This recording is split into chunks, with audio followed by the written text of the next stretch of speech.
बिस्मिल्लाहिर्रहमानिर्रहीम, अस्सलाम वालेकुम। नाज़रीन, प्रोग्राम खेत खलियान में खुश आमदीद। मैं हूँ आपका होस्ट मोहसिन कमर।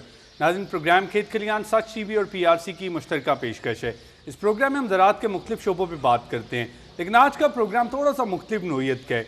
आज के प्रोग्राम में हम बात करेंगे कि कुर्बानी के लिए जो बड़े जानवरों की कुर्बानी की जाती है, ख़ास तौर पर जो बैल की कुर्बानी की जाती है, उसमें किस तरह से आप जज कर सकते हैं, एक आम आदमी, एक आम शहरी किस तरह से एवेलुएट कर सकते हैं, जज कर सकते हैं जो जानवर मैं ख़रीद रहा हूँ वो जानवर सेहतमंद है, वो जानवर ठीक है, बजटिंग किस तरह से की जाती है।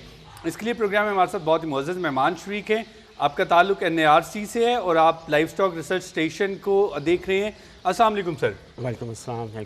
सर ये बताइएगा कि जो जिस तरह मैंने प्रोग्राम के आगाज़ में बात की कि जो जानवर ख़रीदा जाता है उसमें किन बातों का ख्याल रखना चाहिए, ख़ास तौर पे जब बैल की बात की जाए तो हमें किन बातों का ख्याल रखना चाहिए? देखिए मसलन सबसे पहले तो एज का, उम्र का तयन किया जाए, क्योंकि उम्र 2 साल का या दोंदा जिसे कहते हैं, जिसके 2 दांत कहते हैं, वो 2 दांत उसके हों या 2 साल का हो। ठीक। तो इसका उम्र का तयन या तो उसके दांत देखकर अंदाज़ा किया जाता है कि वाकई इसके 2 दांत जो मिल्किंग टीथ है, दूध वाले दांत हैं, वो गिर चुके हैं और दूसरे दांत उसके निकल आए हैं, तो वहाँ से अंदाज़ा किया जाता है। दूसरा ये है कि उसकी बॉडी स्ट्रक्चर से अगर बंदा कोई थोड़ा सा उसको जज करेगा तो वो बिल्कुल अंदाज़ा हो जाता है कि जानवर ये ज़्यादा एज का नहीं है या कम उम्र का नहीं है। ठीक। तो दूसरी बात है उसकी सेहतमंद होने की, कि जानवर तंदुरुस्त भी है, सेहतमंद है, एक्टिव है, वो होशियार है, खाने पीने के लिए बेहतर है, कोई उसकी ऐसी बीमारी तो नहीं है, उसका स्किन कोड जो उसकी जल्द है वो बिल्कुल स्मूथ है, कोई इसमें स्पॉट तो नहीं है। बाज़ औक़ात स्पॉटेड होते हैं, उसमें मुख्तलिफ टिक्स का, जुओं का और चिचड़ों का और स्कैबीज़ का असरअंदाज होता है जानवर, तो वो थोड़ा सा उसको अवॉइड करना चाहिए। तो और फिर खाने पीने में वो बेहतर हो, जो उसकी फीकल पासिंग है वो सही तरह से करे, तो ये जानवर की एक सेहतमंद होने की या तंदुरुस्त होने की निशानी है। ठीक। अच्छा, अगर बात की जाए जब हम मंडी में जाते हैं, जानवर ख़रीदने के लिए जाते हैं, तो वहाँ पे हमें लगता है कि जानवर बड़ा सेहतमंद है, बड़ा मोटा ताज़ा होता है, लेकिन क्या हो जाता है जब उसे घर लेके आते हैं तो बड़ा दुबला पतला सा होता है। तो क्या मंडी में बाज़ दफ़ा ऐसा भी होता है कि जानवरों को वक्ती तौर पे इतना खिला दिया जाता है या कोई ऐसी खुराक दी जाती है कि देखने में बड़े सेहतमंद लगते हैं? बिल्कुल मसलन आपने बिल्कुल सही कहा। जो काम कमर्शियल काम करते हैं, जो ख़रीद फ़रोख्त का काम करते हैं जानवरों का, उनकी ये एक टेक्निक है कि वो जानवर को सुबह सुबह उठ के उसको खाली पेट या तो उसको नमक खिला देते हैं और या फिर उसको ये आटा जो उसमें पानी में घोल के पतला करके वो उसको पिला देते हैं। जब वो नमक पीता है तो उसको प्यास लगती है तो वो पानी बहुत ज़्यादा पीता है, वो पानी ज़्यादा पीने से उसका पेट बिल्कुल बाहर निकल आता है और ये लोग समझते हैं कि बहुत सेहतमंद है और पेट निकला हुआ है और बहुत हेल्दी है। या फिर वो आटे वाला पानी उसको पिलाते हैं, उससे भी जब अंदर फर्मेंटेशन होती है, गैसेस बनती हैं, उसका पेट फिर फूल जाता है। तो वो यही समझते हैं कि ये बहुत सेहतमंद है। जब घर आता है तो वो फीसिस पास करता है और वो यूरिन पास करता है, तो वो पानी भी सारा निकल जाता है और वो जो उन्होंने आटा वगैरह खाया होता है वो भी निकल जाए और जानवर फिर अपनी असली हालत पे आ जाता है। फिर जो फार्मर है, जो लेने वाला बंदा है, वो फिर बहुत परेशान होता है कि इतना सेहतमंद जानवर मैं लेकर आया हूँ और अब ये आता ही इसको क्या हो गया। जी बिल्कुल, तो ये बड़ी इंपॉर्टेंट चीज़ है अगर इस पर बात की जाए। तो नॉर्मली ये होता है कि जब हम मंडी से जानवर लेते हैं बड़े शौक के साथ, अपने भाई के साथ, कज़न के साथ, पूरे हजूम के साथ हम लोग जाते हैं, सबसे बेहतरीन जानवर पे हाथ रखते हैं, मुंह मांगे दाम देते हैं, उनको ख़रीद के लाते हैं। लेकिन जब वो घर आता है, जिस तरह डॉक्टर साहब ने बात की कि वो जानवर को उन्होंने कुछ नमक खिलाया होता है जिसके नतीजे में बहुत ज़्यादा पानी पीता है और ऑब्वियसली जब बहुत ज़्यादा पानी पिएगा तो उसका पेट बहुत ज़्यादा फूला होता है। सो नतीजतन जब घर आता है थोड़ी देर के बाद जब वो यूरिन पास करता है तो जानवर उतना सेहतमंद नहीं लगता। जब तक मोहल्ले वाले देखने आते हैं कि आप कितना सेहतमंद जानवर लेके आए हैं तो जानवर आपको लगता है कि हम तो बहुत बड़ा बैल लेके आए थे, वो तो एक बड़े साइज़ का बकरा रह गया है। सो इन बातों का ख्याल रखना बड़ा इंपॉर्टेंट है। इसी मौजू पे आज हम बात कर रहे हैं। जो नाज़रीन ने अभी ट्यून इन किया उनको बताते चलें कि प्रोग्राम में आज हम इस मौजू पर बात कर रहे हैं कि जब आप मंडी में जाएंगे जानवर ख़रीदने के लिए, कुर्बानी के जानवर ख़रीदने के लिए, ख़ास तौर पे बैल ख़रीदने के लिए जाएंगे तो आपको किन बातों का ख्याल रखना होगा। डॉक्टर साहब ये बताइए कि इकसाम की अगर बात की जाए, चूँकि हमारी कोशिश होती है कि कुर्बानी बड़े जोशो खरोश से की जाए और बजट तो ज़रूरी है, बजटिंग करना तो ज़रूरी है, लेकिन जो कुछ लोग ऐसे होते हैं कि जो बड़े जोशो खरोश से बाज़ दफ़ा अपनी इस्तात से बढ़ के भी स्पेंडिंग करते हैं, तो क्या इकसाम भी इम्पॉर्टेंट होती है कि किस नस्ल का जानवर लिया जाए और किस तरह से आइडेंटिफाई किया जा सकता है कि जो बैल हम ख़रीदने जा रहे हैं वो किस नस्ल के और क्या ये अच्छी नस्ल है या नहीं?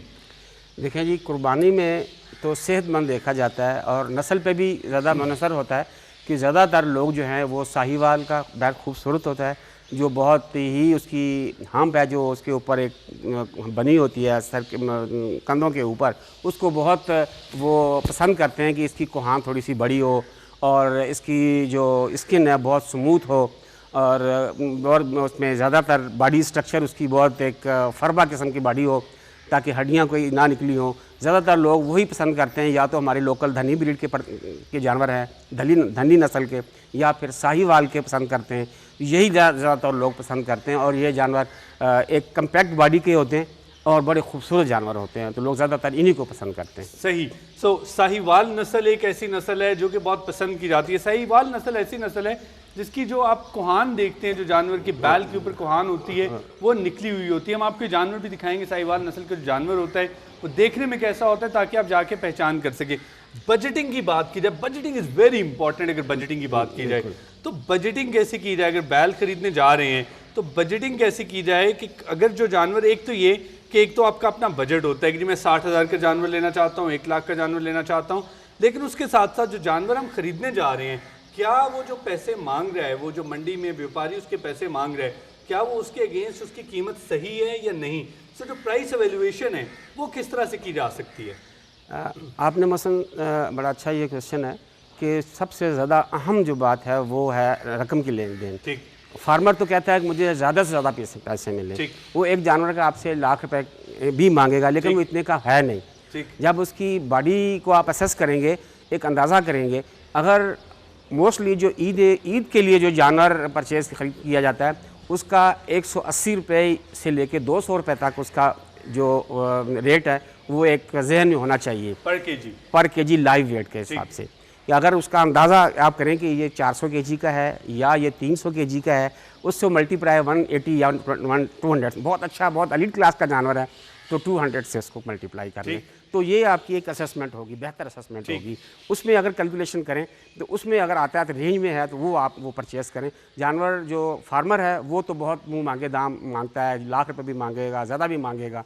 तो आपकी ये असेसमेंट है कि मैंने असेसमेंट किया है या आपके दो दोस्त हैं या आपके कज़न है साथ जा रहे हैं, तो वो इकट्ठे मिलकर उसकी असेसमेंट करें कि ये कितने, इसका कितना वज़न हो सकता है। इसका ये बड़ा एक ट्रिकी चीज़ है कि अगर आपने असेसमेंट करनी है कि आपको, ये तो डॉक्टर साहब ने बता दिया कि 180 से 200 रुपये जो गोश्त जिंदा जानवर है उस हिसाब से आपको, लाइव जो जानवर है उस हिसाब से आपको उसके पैसे देने चाहिए। अगर बड़ी अच्छी नस्ल का है तो 200 रुपये पर केजी के हिसाब से, और अगर आपको लगता है थोड़ा दुबला पतला सा जानवर है, देखने में इतना खूबसूरत नहीं है, तो 180 रुपीज़ पर केजी या 170 में भी, यहाँ तक आपको उसके पैसे देने चाहिए। असेसमेंट करना इंतहाई ज़रूरी है। असेसमेंट के लिए में भी आप ये कर सकते हैं कि एक व्यापारी के पास जाएँ, दूसरे के पास जाएँ, तीसरे के पास जाएँ, मुख्तलिफ जानवरों को देखें। कोई बताएगा कि ये मेरा जानवर 10 मन का है यानी 400 केजी का है, कोई बताएगा ये जानवर 600 केजी का है, कोई बताएगा मेरा जानवर 700 केजी का है। तो यू कैन एवेल्युएट, उनकी बातों में से यू कैन एवेल्युएट कि कौन सा जानवर, जो जानवर हमें पसंद है वो जानवर अप्रॉक्सीमेटली कितने केजी का होगा। लेकिन बड़ा मुश्किल फ़ैसला होता है इस प्रोसेस से गुजरना।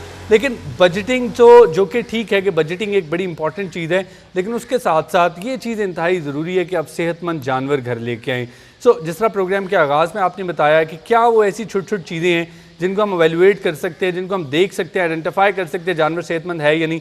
मैं चाहूँगा एक बार ज़रा दोबारा तफसील से बता दें कि जब आप जानवर पसंद कर रहे हैं कुर्बानी के लिए तो क्या ऐसी चीज़ें हैं जिनका हमें ख्याल रखना चाहिए?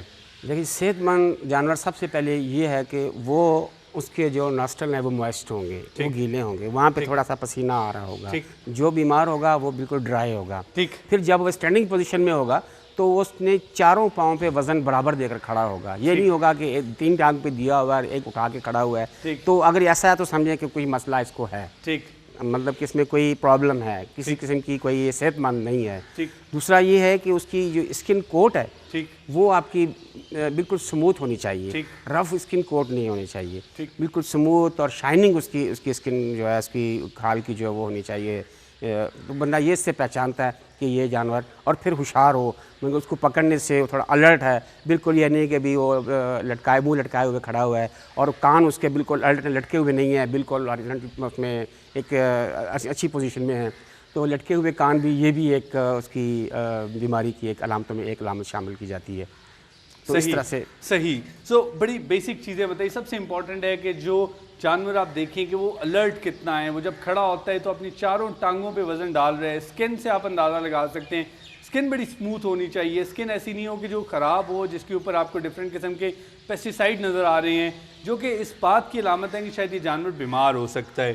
डॉक्टर साहब ये बताइए कि हमने जिस तरह इसकी सेहत की बात की, जब जानवर को आप ख़रीद के ले आते हैं या इवन मंडियों में, मैं चाहूँगा थोड़ा सा मंडियों की बात करें, क्योंकि बाय एंड लार्ज ये प्रोग्राम उन नाजरीन के लिए है जो इस वक्त डिसीजन मोड में है कि वो डिसीजन ले सकें कि हमने जानवर ख़रीदना है। सो हम लोग उनको अवेयर कर सकें कि किस तरह से आप बेहतर जानवर ख़रीदने के लिए how you can actually improve your decision. लेकिन जो मंडियों में जानवर लेके आते हैं, जो व्यापारी लेके आते हैं, आपने देखा कि हमारे यहाँ जितने भी म्यूनसिपल अथॉरिटीज़ हैं, CDA, LDA, KDA जितने भी हैं, बहुत बेहतर इंतज़ाम नहीं होता वहाँ पे। तो ये बताइए कि वहाँ पे व्यापारियों के पास जब बेहतर इंतज़ाम नहीं होता तो वो कौन सी ऐसी कॉमन मिस्टेक्स करते हैं जिससे मोर्टालिटी का ख़तरा होता है या जानवर को नुकसान हो सकता है? देखिए वहाँ पर ना तो पानी का इतना कोई ख़ातिर खा इंतज़ाम होता है, वो पानी भी दूर से लाते हैं, यहाँ कोई नाला चल रहा है वहाँ से उनको पानी पिला रहे हैं। और फिर दूसरा ये कि एनवायरनमेंट चेंज, उसकी जो तब्दीली होती है, जानवर दूर से आता है, एक तो वो सफ़र करके आता है ट्रकों में, और जहाँ 10 जानवर की जगह होती हैं उन लोगों ने 15 या 12 भरे हुए होते हैं। तो वो जानवर को एक तो सफ़र की बहुत स्ट्रेस पड़ती है और वो भूखा रहता है, और जब वो मंडी में आता है वहाँ भी उसकी यही पोजीशन होती है। और जब उसको ख़रीद के घर ले आते हैं तो फिर हर किसी को बहुत शौक़ होता है, कुछ उसको रोटियां खिला रहा है और कुछ उसको अनाज डाल रहा है, कुछ उसको चारा डाल रहा है। तो इस तरह की प्रैक्टिस ना करें, उसको एक आदमी उसकी फीडिंग कराए ताकि अंदाज़ा हो कि इसको हमने कितनी फीड डाली है, और उसकी रिक्वायरमेंट से ज़्यादा उसको फीड ना डालें। बल्कि अगर इकट्ठा उसको अनाज डाल दिया या कोई आपने फीड ऐसी डाल दी है कि उसको 4-5 किलो इकट्ठी डाल दी है, तो वो भी उसके लिए मुज़र है, उसमें मुख्तलिफ बीमारियाँ जन्म लेती हैं। तो उसको, क्योंकि एक तो उसने सफ़र किया होता है, दूसरा वो मंडी में से आया होता है, तो उसको बहुत सारी उसकी क्लाइमेट चेंज हुई होती है, उसका सारा इन्वायरमेंट चेंज होता है। तो इसलिए उसको बड़े एहतियात से उसको खिलाना चाहिए, वरना फिर उसमें उसकी लूज मोशन हो जाएंगे, उसमें हो जाएगा, उसको टेम्परेचर भी हो सकता है। तो डॉक्टर साहब इस पर हम बात करेंगे, यहाँ पे हमारे पास छोटा सा ब्रेक का वक्त हो रहा है। ब्रेक के बाद जब वापस आएंगे तो हम इस पर भी बात करेंगे कि किस टाइम जानवर को ख़रीदने जाना चाहिए, कौन सा टाइम बेहतर हो सकता है, क्या सुबह में जाना चाहिए, शाम में जाना चाहिए, इस पर भी बात करेंगे। और उसके बाद बात करेंगे कुर्बानी के हवाले से जो जानवर घर लाते हैं उसको किस किस्म का माहौल देना चाहिए। नाज़रीन यहाँ पे एक छोटा सा ब्रेक का वक्त हो रहा है, और ब्रेक लेके जब वापस आएंगे तो मज़ीद इसी मौजू पर बात करेंगे। कहीं जाइएगा मत, एक छोटे से ब्रेक के बाद इसी मौजू को यहीं से लेके चलेंगे।